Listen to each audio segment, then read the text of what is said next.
कितना अद्भुत है, कितना अच्छा लग रहा है प्रभु की उपस्थिति में होना।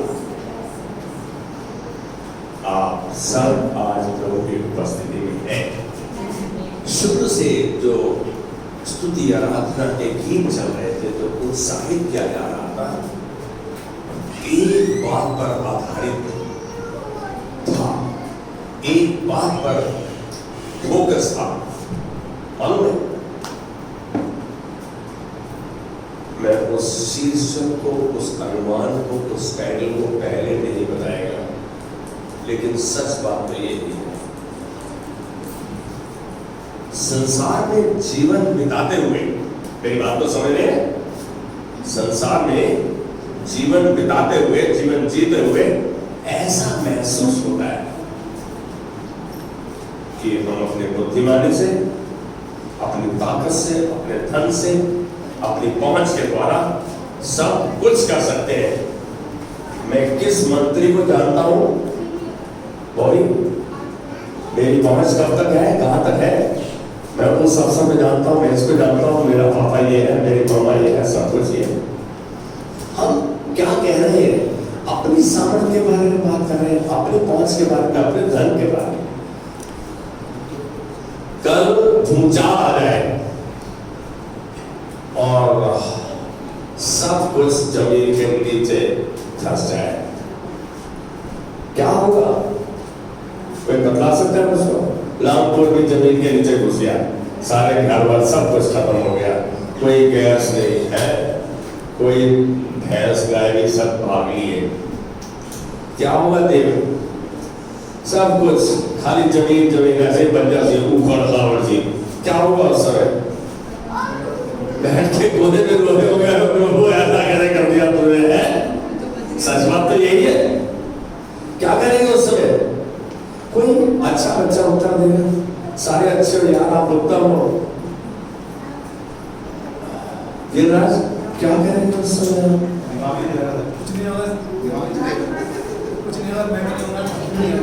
फिर खेती खाती को देखेंगे, कहीं भाई थोड़ा बहुत भोजन उग जाए, कुछ मिल जाए, है? कहां गई आपकी बुद्धिमानी, कहां गया आपका धन, कहां गई आपकी पहुंच, कहां गए उस समय प्रधानमंत्री, मंत्री और जो आपके एमएलए थे, काउंसिलर थे, कहां गए? उस समय कोई रहेगा? बोले हम क्या करें, ये तो प्रकृति की देन है, और भाई आओ मिलकर कुछ करें। सच में यह एक सांसारिक नजरिया है, सांसारिक सोच है कि हम अपनी सामर्थ्य के साथ, अपनी बुद्धि के साथ, अपने धन के साथ, अपनी पहुंच के द्वारा बहुत कुछ कर सकते हैं, सब कुछ कर सकते हैं। ये सांसारिक सोच है, और ज्यादातर तो संसार में रहते हुए इसी सोच का इस्तेमाल होता है। मेरे साथ कितने बंदे सहमत है, इसी सोच का इस्तेमाल ही होता? बिल्कुल होता है। देखा, खाली 2 दिन हाथ खड़े हो, कोई बात नहीं, हाथ खड़ा करने की जरूरत नहीं है।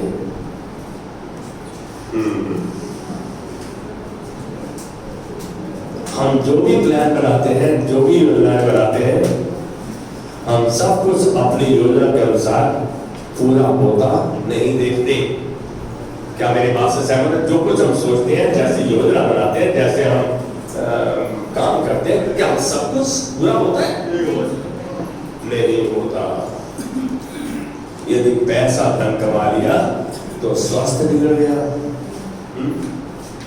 बीमारियां लग गई, और यदि सब कुछ ठीक ही रहा तो बच्चे बिगड़ गए, क्योंकि बहुत ज्यादा आज्ञाकारी हो गए, और घर की शांति भंग हो गई। मेरी बात को समझ रहे हैं? सब कुछ किसी के पास नहीं है, इसीलिए परमेश्वर ने अलग अलग दानों से आपको नवाजा है। हम एक दूसरे के साथ जुड़े रहे, एक दूसरे की मदद करें, एक दूसरे से मदद मांगी, एक दूसरे को माफ करें, एक दूसरे से माफी मांगी, संबंधों को सुधारने के लिए। कोई भी मनुष्य, कोई भी परिवार पूर्ण रूप से सिद्ध नहीं दिखा, कोई भी मनुष्य, कोई भी परिवार पूर्ण रूप से सिद्ध, ठीक ठाक, संपन्न नहीं दिखा।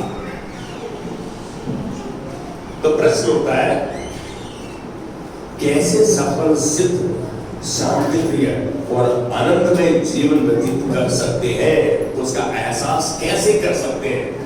जब हम नहीं अपनी समझ, अपनी सोच, अपनी सामर्थ्य, अपनी पहुंच के द्वारा हम फिर देख रहे हैं कि हम सिद्ध नहीं कर पा रहे, तो कैसे हो सकता है ये संभव? मेरी बात को समझ रहे हैं? Are we understanding? कैसे सिद्ध हो सकता है ये? कैसे संभव है? कोई मेरा मार्गदर्शन कर सकता है? क्योंकि पास्टर सब कुछ नहीं जानता। आज एक बात बताऊं, सब कुछ जानने की आवश्यकता नहीं है। उस समस्या को हल करने के लिए जो समस्या हाथ में है, उसके लिए मुझे परमेश्वर सामर्थ्य उसी समय देता है, क्योंकि वो मेरे साथ है। हम समझते हैं मेरी मदद कौन है, मेरी मदद कहां से आएगी? कहां से आएगी? भजन संहिता 121 याद तो है, लेकिन जब समस्या आ जाती है तो ये भूल जाता है। क्या मेरे पास से सहमत है? जब समस्या आती है तो हम भूल जाते हैं कि मेरी मदद कहां से आती है। ये बात किसने कही? डेजी बहन बोलिए दाऊद ने कही। अब कोई और जवाब देगा? कहां कहा? कहां कहा दाऊद ने? है और कहां दर्शाया उसने? कहां कहा नहीं जाता है, कहां दर्शाया उसने? 139 का 5 और 6 में देखो, कहता है तूने मुझे आगे पीछे घेर रखा है और अपना हाथ मुझ पर रखे रहता है। ये बात गंभीर, कठिन और मेरी समझ के बाहर है। मैं तेरी आत्मा से भाग कर कहां जाऊं? आप एक बात को समझो, तो तूफान आ जाता है ना, कि परेशानी आ जाती है, बीमारी आ जाती है, कैंसर आ जाता है, क्या अर्थ है इसका? भाई मौत की घोषणा हो गई। जब ऐसी परिस्थिति आती है, हम कहा क्या करते हैं? एकदम ग्राफ नीचे आ जाता है, सब कुछ सोचता ही नहीं।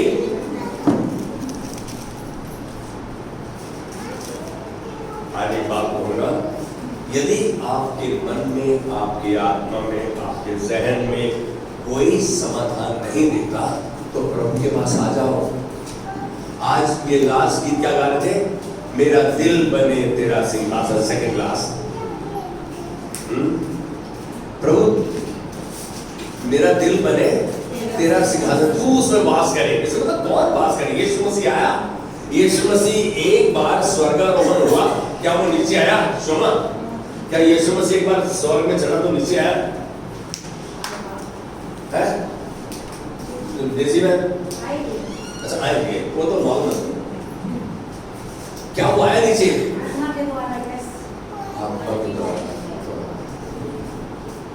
यहाँ हमें भी कहते हैं मेरा दिल बने तेरा सिंहासन, मेरी आत्मा तेरा आसन है, मेरे मन में हो तू विराजमान। आज एक बात बताओ, ये किसके बारे में बात कर रहा है? यीशु मसीह के बारे में बात कर रहा है? नहीं, उसके वचन के बारे में बात कर रहा है। आपका आशा, आपका विश्वास, आपका सहारा किस पर निर्भर है? यहाँ एक पुस्तक है, उसका नाम जकरिया है, उसका 4था अध्याय, जकरिया उसका 4था अध्याय और 6ठी आयत हमारे समाधान को देखेंगे। समाधान कहां से आता है?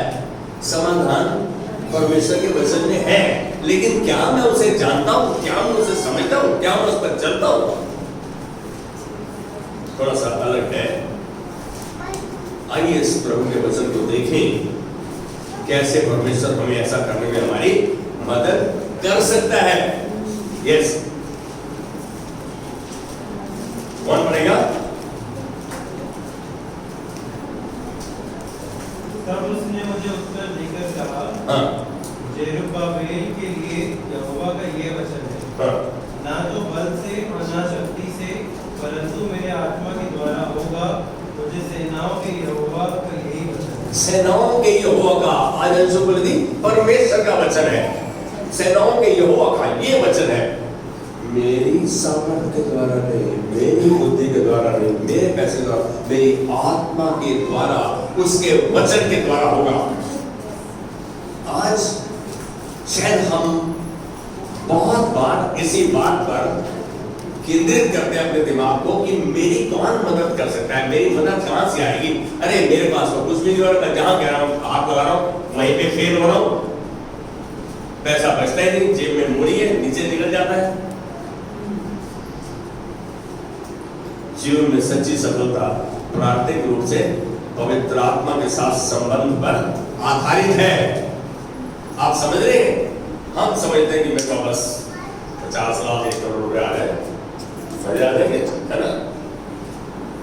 किसी के चेहरे में मुस्कान नहीं देता 1 करोड़ रुपया कैश बैक। हमको यदि इतना पैसा आ जाए तो क्या करेगा बेटा? मोदी जी ने मना करा, मोदी जी ने मना करा। सबसे पहले उस बैग को उठा के भागेगा, कोई पकड़ नहीं सकेगा लोग। हाथ में देखेगा पानी आ रहा है, पीछे नहीं आ रहा, क्योंकि वही इसका पीछा कर सकता है। इसके घर को वही जानता है, इसके अड्डों को वो जानता है, इसकी पत्नी को जानता है। आज एक बात जान लो, यदि सच में आप सफल बनना चाहते हैं तो आपका आत्मा के साथ, उसके वचन के साथ संबंध अति आवश्यक है। सबसे महत्वपूर्ण कार्य करता है, कर सकता है वह, क्योंकि पवित्र आत्मा स्वयं परमेश्वर आपकी सहायता के लिए आपके अंदर व आपके साथ है। मैं बता सकता है पवित्र आत्मा आपके अंदर है। और बताएगा देव पवित्र आत्मा आपके अंदर है, ये सच होगा बेटा। पवित्र आत्मा देसी नहीं बोल रही दीपाली, पवित्र आत्मा आपके अंदर वास करता है। मैं अब निकल गया, आपके साथ है, बताओ पवित्र आत्मा आपके साथ है, बताओ कहाँ है? आपके अंदर है वो तो मुझे पता है, आपके साथ है कहाँ है? सबसे इंटेलिजेंट बच्चा यहाँ पर यदि है तो एक है, अब मैं उसका नाम नहीं लूंगा, सही? पवित्र आत्मा के आपके साथ है, कहाँ है? तो मुझे सबको याद है, लेकिन जब आप जो प्रश्न आप पूछते वही नहीं आता। इंटेलिजेंट तो वही है, सबको जानना जरूरी नहीं है। पहला कुरिन्थियों 3:16 का 19, क्या तुम नहीं जानते तुम परमेश्वर का मंदिर हो और परमेश्वर का आत्मा तुम्हें वास करता है? था नहीं? क्या आपका संबंध कितना मजबूत है मुझे नहीं मालूम। यदि आप वचन के साथ जुड़े रहेंगे, वचन को थामे रहेंगे, वचन के ऊपर चलन करेंगे, मनन करेंगे, आज्ञाकारिता में संलग्न रहेंगे, तो सच में आप वैसे जीवन को और सफलता को देख सकते हैं। हम तो जो दिखते हैं, जो दिखता है वही दिखता है। मेरी बात से कौन सहमत है? जो दिखता है वही दिखता है। आजकल तो बिगड़ने के लिए आते हैं अमेज़न से, है ना, फ्लिपकार्ट से, बस आपने उसको देख लिया, वो बाद में आपने कहा ये तो वो नहीं है, बेकार है। तो जिसको हमें सही बोध ज्ञान ही नहीं, हम सबको तो ज्ञान है नहीं सब कुछ, हम जो देखते हैं वही हमें महसूस कराता है, उसी के लिए, उसी के द्वारा हम प्रभावित होते हैं। हम उसी पर विश्वास करते हैं जिसे देखते हैं और उसी के अनुसार चलते हैं। मेरी बात को समझ रहे हैं? क्या हम वो सब कुछ ले लेते हैं जिसको हमने देख लिया है और वो हमारे लिए बेहतर है? सबसे बेहतर क्या है? परमेश्वर के आत्मा के साथ संबंध, उसके वचन के साथ, उसका वचन आपके हृदय में घर कर जाना। दाऊद इस बात को कितना घमंड करता है, तेरा वचन, 111 कहता है तेरा वचन मैंने अपने हृदय में संजो लिया है, अंदर रख लिया है कि मैं तेरे विरुद्ध पाप ना करूं। Thy word have I hid in my heart that I may not sin against thee। यदि आपके अंदर होगा तभी वो वचन आपकी मदद करेगा, आपके साथ रहेगा। वचन आपके अंदर है, साथ है, बोलो अंदर यहाँ है, यहाँ तक नहीं पहुंचता जब तक आप उस वचन पर आज्ञाकारिता के द्वारा चलन नहीं करते तो वचन यहाँ तक नहीं होता। 1 फुट नीचे, 1 फीट डाउन आपके अंदर वचन का घर कर जाना अति अवश्य है। सच मानो तो हमने उसे सही रूप से संबंध के द्वारा न जाना और न माना है। इस बात को हम अंगीकार करें। उसको ना तो सही रूप से जाना, हम वचन को भी उतना पकड़ते हैं जितना हमारे लायक है।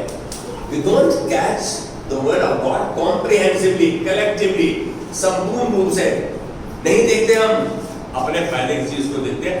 पादरी तो उसको पता वचन कैसे मोड़ तोड़ के इस्तेमाल करना है। अरे आप जो वचन, परमेश्वर किसी का पक्षपात नहीं करता, किसी की साइड नहीं लेता, जो उसका कहा मानता है वो उसके साथ है। वचन आपके दिल में है। Very good. मैं देख रहा हूं जितने बुजुर्ग हैं उनके सबके दिल में है, और मुझे दिख रहा है खाली दिमाग में है, दिल में तो नहीं है, क्योंकि दिल में रहने से तो बहुत कुछ हो जाता है। भाई अच्छी उम्र दराजी परमेश्वर की ओर से है। कई बार वो हमें सिद्ध करता है जो तुम सोचते हो गलत है। हम समझते हैं आज्ञा प्रार्थना से, विश्वास योग्यता से, ईमानदारी से सब कुछ मिलता है। परमेश्वर के प्रति वो जब तक करता है आपको बनाए रखता है और इस्तेमाल करता है। आमीन। यूहन्ना 6:63, मैंने पिछली बार भी इस बात में यूहन्ना 6:63, यूहन्ना 6:63 लेसी बोले कि बेटा मेरे को दिख रहा है इसका भी मोबाइल चल रहा है। भाई बाइबल लाना हमारे मुश्किल आज है, सारे अंग्रेज हैं। यूहन्ना 6:63, यस बेटा। आत्मा तो जीवनदायक है, शरीर से कुछ लाभ नहीं। हाँ। जो बातें मैंने तुमसे कही हैं वे आत्मा है। हाँ। और जीवन भी। जो बातें मैंने तुमसे कही है, यीशु मसीह बोले जो मैं बोल रहा हूँ, जो मेरा वचन है वो आत्मा है और जीवन भी है। आप वचन के महत्व को जानते हैं, इसीलिए दाऊद ने भजन संहिता में कहा कि परमेश्वर ने अपने बड़े नाम से भी ज्यादा अपने वचन को महत्व दिया। वचन को हम कितना महत्व दे रहे हैं। मैंने आपको पिछली बार शायद बताया था, 2-3 दिन तक रोटी नहीं मिले थे, ना चाय, कुछ नहीं पूछे, बस वचन सुना रहे।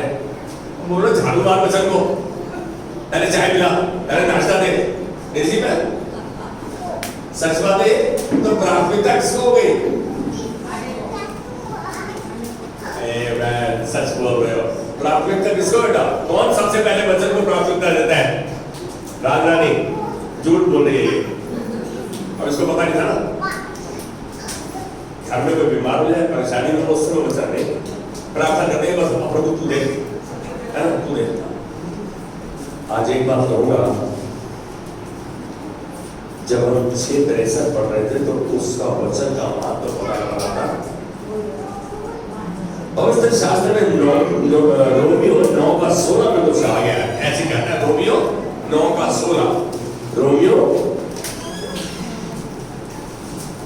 9:16, ध्यान से देखना, 9:16, रोमियो 9:16। यह ना तो चाहने वाले की न दौड़ने वाले की, परंतु दया करने वाले परमेश्वर की बात है। मेरी बात समझ रहे? आपका चाहना बहुत कुछ नहीं है, लेकिन जो दया कर रहा है उस पर निर्भर है। तो जिस पर मर्जी दया कर दे, जिसको मर्जी चढ़ा दे, जिसको मर्जी गिरा दे। सच बात है।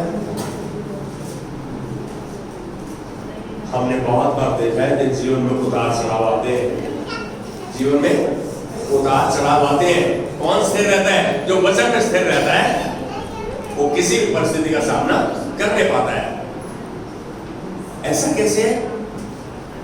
भजन संहिता 91:1 इस बात की पुष्टि करता है, जो परम प्रधान के छाए हुए स्थान में बैठा रहे, बैठा रहे, वो सर्वशक्तिमान की छाया में ठिकाना पाएगा। सही बात है, सही, बैठा रहे, आए चला जाए, कहना आप रहो, रोज लगातार आप रहो, बैठा रहे। इसका मतलब वो वचन आपके अंदर ठिकाना पाए, घर करने पाए। यहाँ अद्भुत बात है, उसके छाए हुए स्थान पे बैठा रहे, इच्छुक होकर और आज्ञाकारी होकर। मेरी बात समझो, जो परम प्रधान के छाए हुए स्थान में बैठा रहे, इच्छुक होकर कि मैं उसको खोजूंगा, मैं उसको ढूंढूंगा, मैं उसको पाऊंगा, मेरी समस्या का समाधान मेरे परमेश्वर के पास है और मैं आज उस समाधान को लेकर जाऊंगा। इच्छुक भी है और आज्ञाकारी भी। जैसे ही मिलता है उसी समय अपने घुटने देखता है, धन्यवाद की भेंट चढ़ाता है।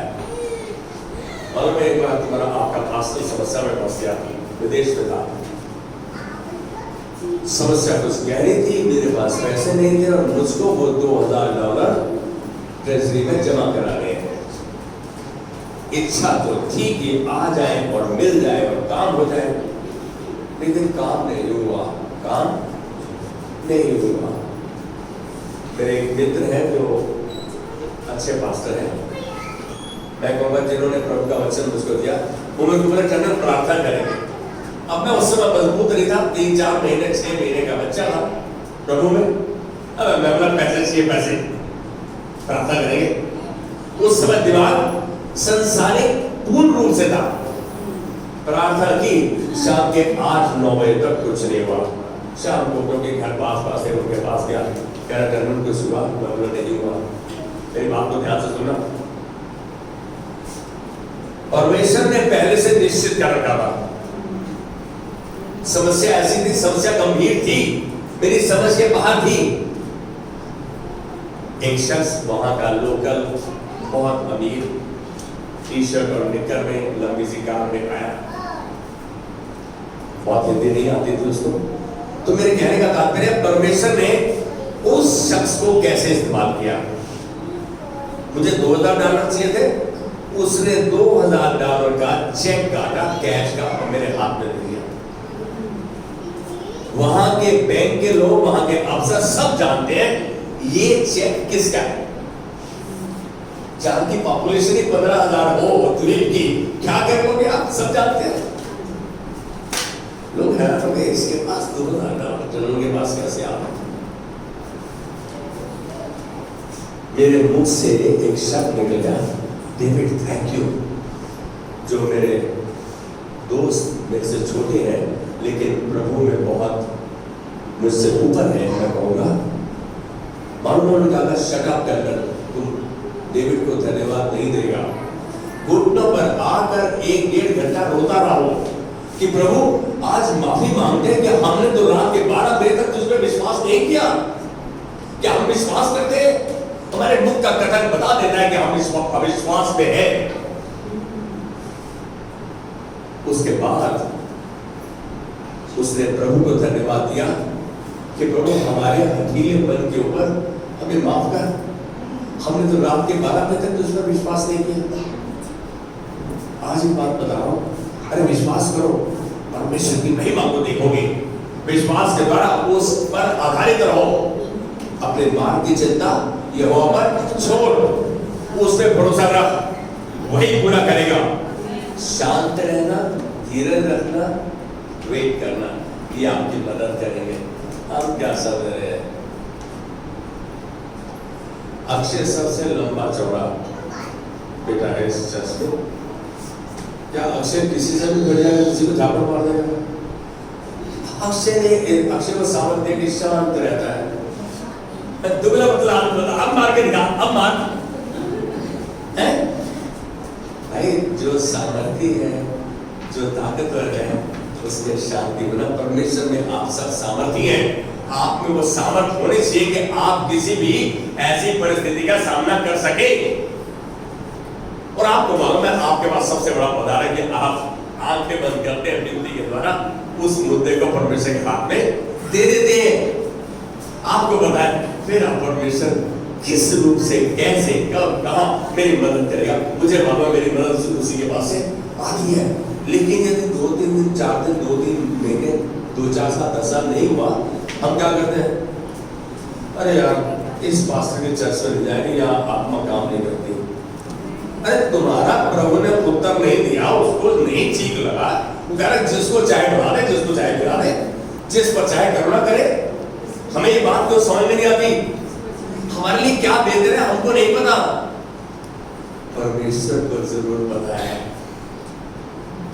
यदि हम उसके वचन की खोज करते हैं तो उसका वचन मेरे पांव के लिए दीपक और मेरे राह के लिए उजियारा बन जाता है, मुझे गाइड करता है, मुझे लीड करता है, मेरा हाथ पकड़ कर लिए चलता है।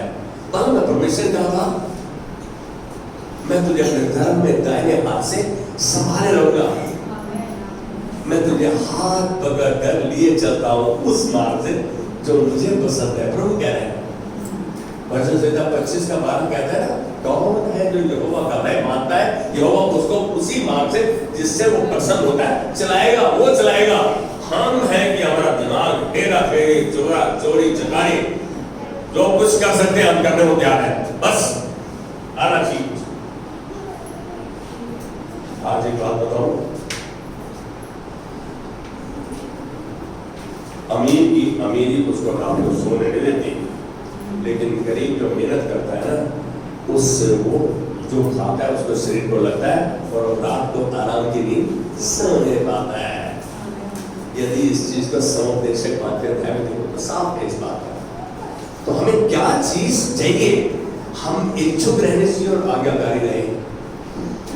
We should be desiring and obedient.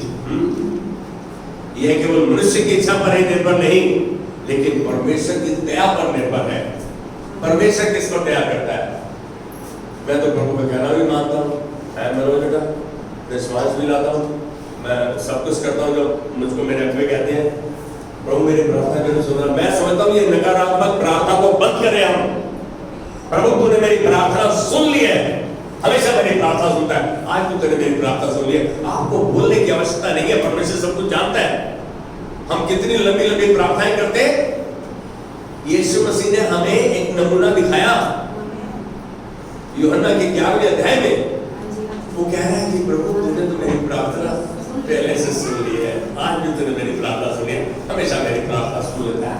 अरे आप यीशु मसीह से अलग नहीं, आपको प्रभु ने चुना है तो यीशु मसीह की रूपरेखा उसके बिल्कुल शक्ल वैसे ही आपको उठाता जा रहा है जैसे आप इच्छुक और आज्ञाकारी है, दोषियों पर निर्भर है। यूहन्ना 15:5 में क्या कहा यीशु मसीह ने? यीशु ने कहा मैं दाखलता हूं, तुम डालियां हो, और जो मुझ में बना रहता है और मैं उसमें, वह बहुत फल फलता है।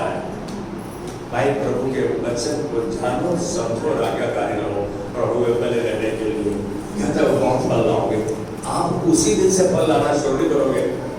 अक्षय बेटा मेरे को घमंड होता है, बड़ा इंटेलिजेंट अच्छा बोलता हूँ, मैं तो स्पीकर, मैं किसी एक बार फिजिशियन स्पीकर आ गया, उसने आग बोल दिया, जस्ट ब्रेक फायर, आग उगल रहा था।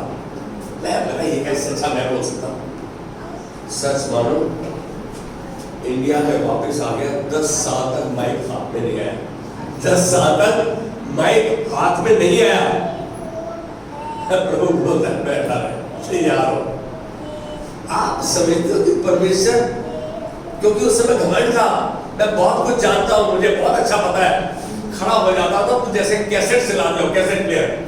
वो स्टूडेंट बोलते हैं आई यू कंप्यूटर, वो ऐसे भाषा बोलते हैं ना, you think you know too much, you देंजिया, मतलब अपनी लोकल भाषा में देंजिया। लेकिन मुझको भी ये लगता था कि मैं बहुत इंटेलिजेंट हूँ, लेकिन अब ये महसूस होता है कि मेरी बुद्धिमानी किसी काम के लिए, तेरा वचन ही मेरे पाँव के लिए दीपक, मेरे राह के लिए उजाला, मेरे लिए बुद्धिमानी का चिन्ह है। आपके पास यदि वचन है, इच्छा है और आज्ञाकारिता है, तो आप सब कुछ कर सकते हो मसीह यीशु के साथ, क्योंकि उसका वचन आपकी मदद करता है। क्योंकि मेरे बिना तुम कुछ भी नहीं कर सकते।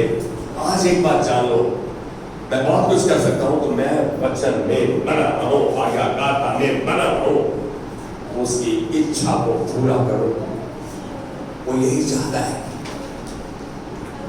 Apart from me you can do nothing, मुझसे अलग होकर तुम कुछ नहीं कर सकते। अब आप जान लो, हम तो उससे अलग होकर सब कुछ करते हैं। है नहीं? अरे मैं बहुत अच्छे डिजाइन करता हूँ, है ना बेटा? बहुत घमंड, कई बार हमारे शब्दों से पता लगता है। वो भी सब कुछ कर सकते हैं, सही बात है। इनकम टैक्स कमिश्नर से लेकर मंत्री से लेकर सबको पकड़ सकते हैं। भाई जब भूचाल आ जाएगा सब कुछ दस जाएगा तो इसको पकड़ेंगे। परमेश्वर के ख्याल से बचे, घमंड से बचे। न धनी अपने धन पर, न बुद्धिमान अपनी बुद्धिमानी पर, न वीर अपनी वीरता पर घमंड करे। घमंड करे तो केवल एक बात पर कि वह मुझे जानता है, मुझे समझता भी है। आप जानते तो हो, समझते कितना हो? जब आप उसमें आज्ञाकारिता में आए तो समझ के रहते हो। परमेश्वर यही चाहता है हमसे। एक मनुष्य जो पवित्र आत्मा के साथ सहभागिता में है, जो निर्देश और उत्साह के लिए उसको समर्पित है, ऐसा मनुष्य सफल होगा। ऐसा मनुष्य उस पर निर्भर रहेगा।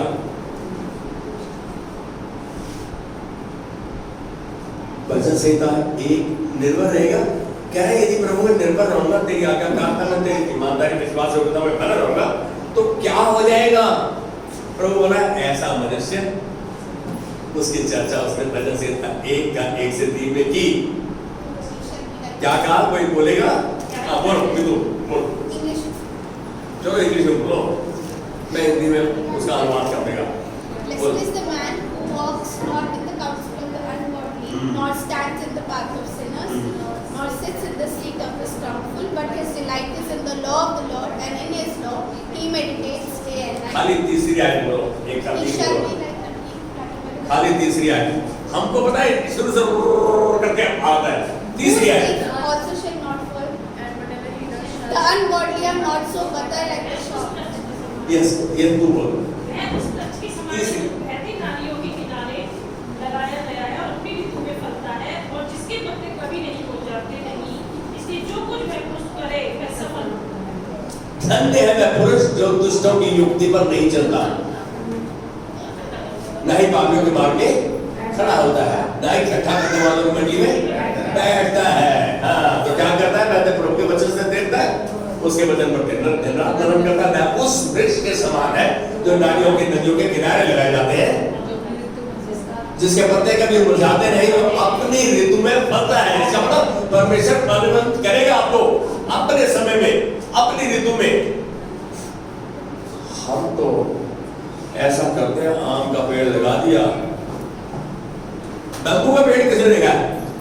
वो सिर्फ बम्बू ट्री, वेरी गुड। से किसी और ने बम्बू का ट्री, कह रहा है बम्बू का ट्री यदि आपने बीज बो दिया ना, वहां पॉटी के अंदर नहीं चले जाना। मालूम आपको? नहीं मालूम। 1-1.5 फुट कुछ करके शूट करता है जैसे जमीन से सीधा बम्बू का। वही परमेश्वर कह रहा है यहाँ पर कि वो उस वृक्ष के समान है जो नदी के किनारे पर लगाया जाता है, जिसके पत्ते कभी मुरझाते नहीं। परमेश्वर वादा कर रहा है आपसे, जो अपनी ऋतु में फलता है।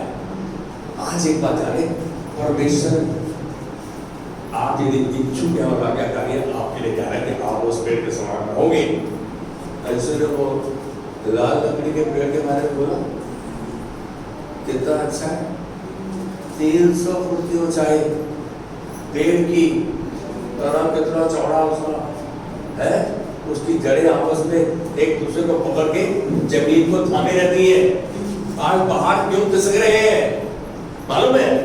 उत्तराखंड में कुल्लू मनाली में पहाड़ क्यों खिसक रहे हैं आज? क्योंकि डिफॉरेस्टेशन कर दिया, पेड़ों को काट दिया, अपने इस्तेमाल के लिए घर के फर्स्ट क्लास फर्नीचर बना दिए, घर के अंदर बड़ा सुंदर है। आज कितने अच्छे सुंदर घर बन चुके हैं, लेकिन जब देखते हैं कि वहां चट्टान खिसक गई, वहां पे कितने बंदे मर गए, वहां कर गए, अब भी हमें नहीं अकल आ रहे, अब भी हम नहीं सोच रहे कि वृक्षों को लगाएं, वृक्षारोपण करें। ऐसा व्यक्ति उस वृक्ष के समान है जो बहती नाले पर किनारे लगाया गया है, अपनी ऋतु में फलता है और जिसके पत्ते कभी मुरझाते नहीं। इसलिए वह पुरुष जो भी करे वह सफल होता है। कितना उत्साहजनक बात है ये। समझ सकते हैं आप? अपने जीवन में पवित्र आत्मा के रहने वाली उपस्थिति और महिमा के लिए और अधिक सचेत हो जाइए। क्या हो जाइए? आपके पास पवित्र आत्मा है, अधिक सचेत हो जाइए, एक्टिव हो जाइए, इस चीज के लिए अलर्ट हो जाइए, फोकस हो जाइए कि नहीं प्रभु, मैं तेरे वचन के साथ ही चलूंगा, चाहे मेरा फायदा होता है या नहीं होता, मैं जीवित हूं या मरूं, लेकिन मैं तेरे प्रति आज्ञाकारी, विश्वास होकर ईमानदार रहूंगा। उसके साथ सहभागिता के समय को अपने जीवन के सबसे महत्वपूर्ण क्षण बना लीजिए।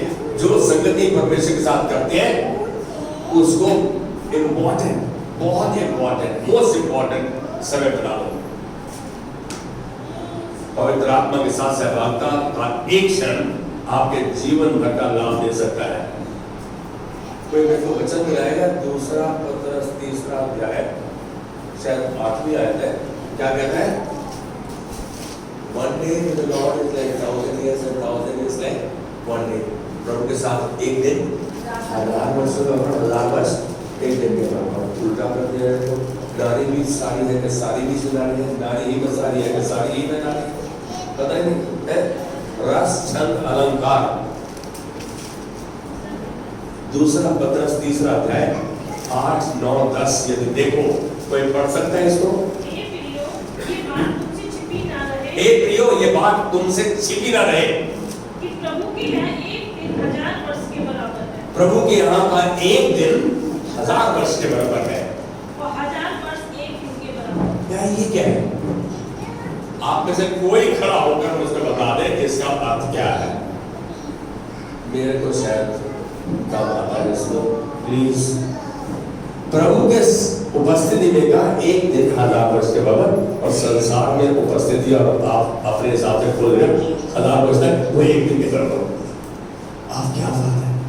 यस, आगे। प्रभु अपनी प्रतिज्ञा के विषय में देर नहीं करता। प्रभु अपने प्रतिज्ञा के प्रति वो जो उसने प्रतिज्ञा किया वो उसको पूरा करता है। आगे। जैसी कि कुछ लोग समझते हैं, पर तुम्हारे विषय में धीरज रखता है। तुम्हारे विषय में एक बात बोलूं, हम क्या बोलते हैं? प्रभु इतनी देरी हो रहा है, आज का काम नहीं हो रहा, प्रभु क्यों नहीं सुन रहा? मेरे है ऐसा है क्या? प्रभु क्यों नहीं सुन रहा? सच बात नहीं, प्रभु क्यों नहीं सुन रहा? या कौन है जिसकी नहीं सुनी जा रही? कोई ऐसा नहीं है जिसकी पूरी सुनी जा रही है। अरे सब ध्रुव होते बैठे बैठे। लेकिन एक बात है, वो कह रहा है, वो धीरज धरता है हमारे प्रति। इसलिए हमसे भी चाहता है कि हम विनती करें, उसके साथ जुड़े रहें, उसकी बात को जाने, उसकी बात को माने और बात जोड़े। यस बेटा। और नहीं चाहता कि कोई नष्ट हो। वो क्या कह रहा है? वो कह रहा है कि तुम धीरज धरो, इच्छुक रहो, आज्ञाकारी रहो, तुम नाश नहीं हो, ये उसकी इच्छा है। ऐसे ही बैठे, थैंक यू।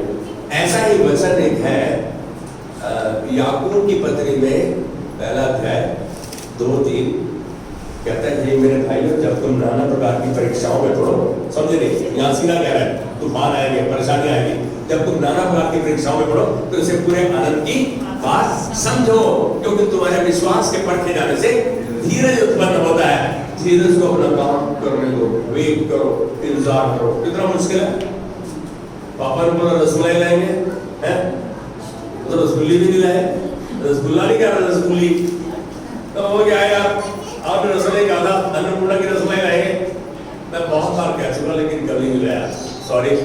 इसको वादा किया जरूर लेके आऊंगा, आशा करो, विश्वास रखो। परमेश्वर का मुख्य बिंदु क्या है इस बात के कहने में? शरीर इसमें what is the focus of God in telling us about this verse? कहता है कि जब तुम अलग अलग तरह की समस्याओं में पड़ो, तूफान आ जाए, इसे पूरे आनंद की बात समझो। परमेश्वर अंत को शुरू में जानता है, क्योंकि तुम्हारे विश्वास के परखे जाने से धीरज उत्पन्न होता है। धीरज को अपना काम करने दो, तो ताकि तुम सिद्ध हो जाओ, तुमने किसी भली वस्तु की घटी ना रहे। ये है परमेश्वर का केंद्र बिंदु, परमेश्वर का फोकस। उसकी इच्छा कि तुम में किसी बात की घटी न रहे, वो कह रहे हम वेट करें, इंतजार करें, आनंदित रहें। कैसा भी कुछ ना हो जाए, बड़ा मुश्किल है नहीं? मुश्किल है बेटा हेमंत, सब बातें उल्टी हो रही और कुछ हो रही है। क्या बात तेरा धन्यवाद, कहता ठहर जा, जो मुंह छोड़ गया मैंने नहीं, मैं एक बात कहूंगा, परमेश्वर हमें चाहता है कि बनाना चाहता है, हमें समर्थी बनाना चाहता है, हमें समृद्ध करना चाहता है, हमें संपन्न करना चाहता है। भजन संहिता 91 का 9 से 16 यदि पढ़ ले, आखिरी आयत है भजन संहिता 91 का 9 से 16। कोई पढ़ेगा इसको? तू मेरा शरण स्थान ठहरा है। क्या है हमारा शरण स्थान? कहाँ है? जवाब है वेरी गुड। तो फिर उत्तर में तेरा घर है वो क्या है? एक बात बोलूं, उसमें हमारी जान अटकी बड़ी है उसमें हमारी जान अटकी बड़ी है। लाखों का घर खोज लिया जाए तुमसे कल राजधानी, क्या करोगे? है कितनी अच्छी बात है, आप क्या आ जाएंगे, मुझे और क्या चाहिए है? लेकिन खोसा नहीं रहेगा, हम जाने देते हैं, क्योंकि हम जानते हैं हम क्या कार्य नहीं है। आशाकारता, विश्वासहीनता, बेईमानी, ये हमें इस हद तक ले आते हैं कि कई चीजें जिसको हम पाना चाह रहे हैं हमारे हाथ से निकल जाती है। यहाँ आगे बढ़ तूने जो परम प्रधान को अपना धाम मान लिया है, हाँ। इसलिए कोई विपत्ति तुझ पर ना पड़े। भाई तुमने परम प्रधान को अपना क्या मान लिया है? धाम मान लिया है, ताकि तुम पर कोई विपत्ति ना पड़े। वाह, आपने क्या उसके वचन को अपने अंदर में जान लिया है। आगे बढ़ा, ना कोई दुख तेरे डेरे में निकट आए। अरे भाई प्रोटेक्शन है यहाँ। प्रभु आपको क्या दे रहा है? सुरक्षा दे रहा है, आपकी रक्षा कर रहा है, आपको प्रावधान दे रहा है। आगे, क्योंकि मैं अपने दूतों को तेरे निमित्त आज्ञा देकर जहाँ कहीं तू जाए वैसी रक्षा। वो स्वर्गदूतों को आपके निमित्त आज्ञा दे रखा उसने, जहाँ कहीं जाओ तो आपको सुरक्षित रखे, घेरे रखे। आपको पता है कहीं जा रहे हो, स्वर्गदूतों ने आपको घेर रखा है, हमको तो पता ही नहीं। प्रभु हमारी रक्षा करता है, सुरक्षा करता है। 121 का 8 से क्या कहा?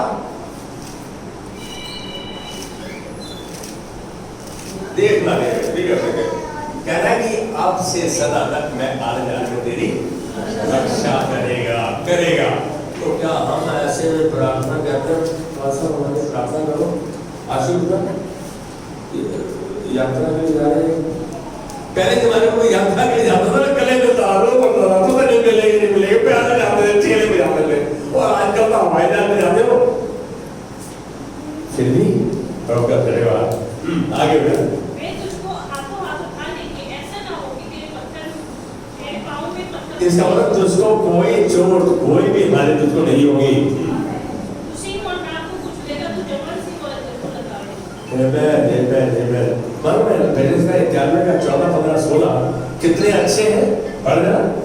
उसने जो मुझसे स्नेह किया है, इसलिए आपने आप स्नेह करते हैं, देखो ये वादा आपके लिए है। कहता है उसने जो मुझसे स्नेह किया है मैं उसको छुड़ाऊंगा, उसको डिलीवरेंस दूंगा, है छुटकारा दूंगा। आगे, मैं उसको ऊंचे स्थान पर मैं उसको ऊंचे स्थान पर रखूंगा। Sharing this word is for you, man hold on to this word. मैं उसे ऊंचे स्थान पर रखूंगा। सुन, देख तरफ देख, प्रभु में बड़ा है, वो किसी भली वस्तु की घटी नहीं होगी तुझको। You will always touch the highest peak. That's what God wants you to. But what it says, उसने जो मुझसे स्नेह किया है, आज ये बात करो, let your love never grow cold for the Lord. First place to the Lord. पहला प्रार्थना के साथ जाता है बैंक में, तो भी प्रार्थना के साथ धन्यवाद देते हुए, रिव्यू करते हुए, दोबारा से उस बात को देखते हुए, ये हमारे जीवन का तौर तरीका रहना चाहिए।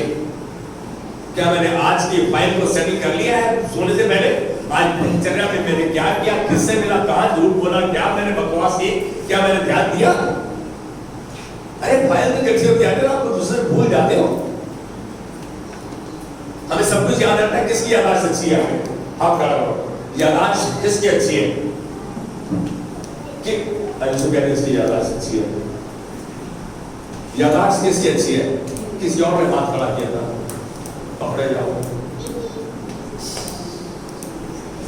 हफ्ता पहले क्या खाया था तुमने लास्ट संडे को? क्या मौसम मुझे क्या पता? मेरी मम्मी को पूछो उसने क्या बनाया था, जो उन्होंने बना दिया मैंने खा लिया। लेकिन एक बात, यादाश्त का मतलब है परमेश्वर आपको यादाश्त पर निर्भर नहीं कर रहा है। कहता है मैं तुझे सिखाऊंगा भी, याद भी दिलाऊंगा, मेरी आत्मा तुम्हें याद भी दिलाएगी। परमेश्वर आपका सहायक है। I will teach you and I will remind you। आप जानो कि परमेश्वर के वचन के द्वारा सब समाधान है हमारे पास। हमें सब कुछ स्मरण रखने की जरूरत नहीं। आपको कल किसी डिबेट में जाना और टीवी में डिबेट है और वहां पर आपको लगाया जाएगा इंटरफेथ डिस्कशन है। ऐसा में 10 बेहतर आदमी आए और वहां पर आपको लपेट रहे हैं। क्या करोगे? प्रभु मैं जाऊंगा, तू मेरे साथ चल रहा है, मैं वही कहूंगा जो तेरा वचन कहता है। सब कुछ होगा। Can you say amen with me? सच में जान लो, आपको केवल उसकी आवश्यकता है। एक उसके वचन की उसकी आवश्यकता है और उसके साथ आप सब कुछ कर सकते हैं जो परमेश्वर ने आपको बनाने के लिए बनाया है। आपको किसकी आवश्यकता है? प्रभु की। आपका केंद्र बिंदु क्या है? प्रभु। मेरा क्या कार्य है? मैं उसके प्रति जागरूक रहूं, वफादार रहूं, विश्वासों के रहूं, ईमानदार रहूं। आइए खड़े हो जाएंगे। मुझे जरूरत है केवल प्रभु तेरी उपस्थिति, तेरी आत्मा के चलन की आवश्यकता है। प्रभु धन्यवाद देते आज के दिन के लिए, आज के तेरे उत्साहित वचन के लिए कि प्रभु तेरी आत्मा, तेरा वचन ही केवल हमारी हर समस्या का समाधान है। आज हम इस बात को प्रभु अंगीकार करते हैं कि बहुत बार हम अपनी सामर्थ्य, अपनी सूझबूझ के अनुसार, अपनी धन संपत्ति, अपने पहुंच के द्वारा इन पर आधारित रहते हैं। प्रभु आज हम पछतावा करते हुए माफी मांगते हैं कि बहुत बार हमने जीवन ऐसे ही जिया, लेकिन आज वादा करते हैं प्रभु कि हम तेरे वचन को थामोगे, तेरी आत्मा के चलन के द्वारा जीवन जिएंगे। ऐसा करते हुए हम इन परिवारों को, इन जन को, इनसे जिनका प्रतिनिधित्व करते हैं, इन सब के अंदर हम तेरी महिमा को देखते हैं। यीशु मसीह के नाम में आमीन, आमीन। हमारे पिता का प्रेम, यीशु मसीह का अनुग्रह और पवित्र आत्मा की सहभागिता हम सबके साथ सदा के लिए बनी रहे। यानी और से ये मैं गॉड ब्लेस यू। अगले हफ्ते हम यहाँ नहीं मिल रहे हैं।